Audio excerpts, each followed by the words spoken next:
What does it mean, Micah, and how significant could that penalty miss prove to be? Yeah, it goes on to it's typical City, isn't it? You know, get the job done today, that penalty. But next week he's going to be tough. Aston Villa are a good team. Liverpool have still got to go to Southampton and win. So, you know, for us, you know, it's great. You know, go down to the last game of the season. But I fully expect Man City to still win the Premier League, having to be at this point of the season. I expect them to win. Do you think, Graham, if Liverpool went and put on a real show at Southampton, and there has to be a question about that, given the demands that have been on Liverpool in these recent days and weeks, that might just crank the pressure up a bit? You're saying if Liverpool go and win well at Southampton? Yeah. Yeah, it certainly would, and I expect them to do that. You know, they're a team without a weakness, in my opinion.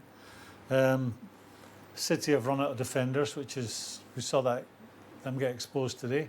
I mean, you can bet Liverpool will go right to the last kick of the season. But what's Liverpool's priority, though? They had in the FA Cup final yesterday some big injuries. Salah, Van Dijk. The next game.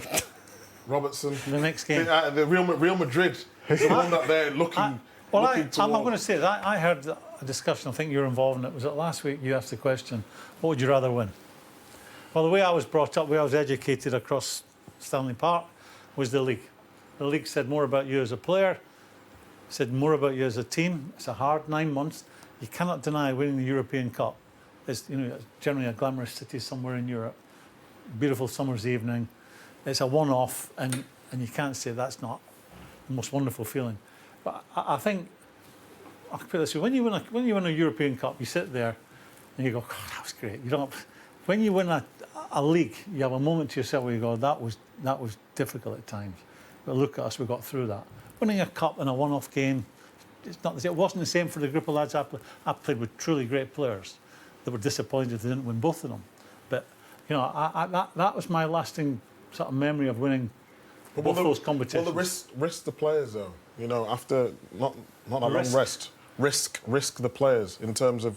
One or two came off yesterday. They came off yesterday. Yeah, but Liverpool have a really strong squad. I mean... They probably thought that City would win today. There's key players. If you look at Liverpool, who would you not want to be with? Van Dijk, obviously, Alisson, the goalkeeper, although the young Irish goalkeeper has done well when he's come in. Salah. The rest that could fill in around. And I'm thinking of City, De Bruyne, obviously. Who else? The goalkeeper. So, I mean, that tells you how strong both teams are, both groups of players are. And they're an absolute credit to the English game and the world, and the football world. These two teams are as good as it gets. I mean, I'm struggling to go back to an era where there's been better teams than these around. I think Graham thinks it's going to the final day. I think that's the message Yeah, you're saying. Would you agree, Phil? Yeah, I think so. And could we have a twist on that last day? An Aguero moment, 10 years on? I don't think so. I think Man City will get over the line. Obviously, I'm bound to say that, but it's been a fantastic championship race, hasn't it? You know, both going to probably finish over 90 points. It's incredible, really. Yeah.